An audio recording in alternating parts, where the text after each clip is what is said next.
नमस्कार, Yogita's kitchen recipe मध्ये तुमचं सर्वांचं पुन्हा एकदा मनपूर्वक स्वागत आहे। आज मी तुम्हाला झटपट नाश्त्यासाठी बनवला जाणारा मऊसूद दाणेदार असा उपमा बनवून दाखवणार आहे। तर सुरुवात करूया। प्रथम आपण रवा भाजून घेणार आहोत। त्यासाठी कढईमध्ये 2 चमचे तेल घालत आहे। यामध्ये आता 1 वाटी रवा घालूया।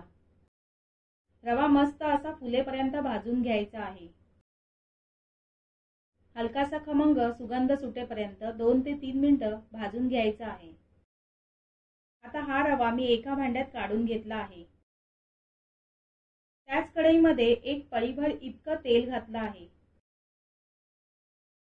फोडणी करून घेऊया। त्यासाठी अर्धा चमचा मोहरी घालूया। मोहरी छान तडतडल्यावर 2 हिरव्या मिरच्या कापून घातल्या आहेत।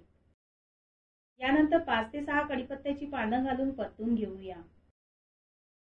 यानंतर 1 बारीक चिरलेला कांदा व 1 बारीक चिरलेला टोमॅटो घालूया।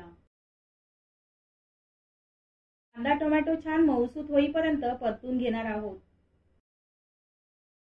यानंतर इथे मी पाव वाटी हिरवे ताजे मटार घालणार आहे। तर मटार यामध्ये व्यवस्थित परतून घेऊया। पुन्हा मिनिटभर सर्व जिन्नस परतून घेतल्यावर यामध्ये घालणार आहोत 3 वाटी पाणी। 1 वाटी रव्यासाठी मी इथे 3 वाटी पाणी घालते। आता यामध्ये चवीपुरतं मीठ आणि 1 चमचा साखर घालूया।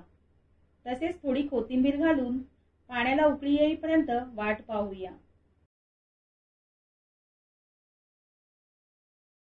पाण्याला उकळी आली आहे। यामध्ये आता भाजून घेतलेला रवा घालूया। रवा घालताना एका बाजूला चमच्याने हलवत राहायचं आहे। यामुळे रव्याच्या गुठळ्या होणार नाहीत। आता कढईवर झाकण ठेवून मंद आचेवर 2 ते 3 मिनिटांची वाफ घ्यायची आहे। साधारण 2 ते 3 मिनिटांनंतर रवा सगळं पाणी शोषून घेतो। सुरुवातीला जरी हे मिश्रण पातळ दिसत असलं तरी नंतर घट्टसर होतं। पुन्हा थोडी कोथिंबीर घालून व्यवस्थित परतून घेऊया। आता हा आपला उपमा तयार झाला आहे। बघताच क्षणी खावासा वाटणारा मऊसूद दाणेदार उपमा बनवून तयार झाला आहे।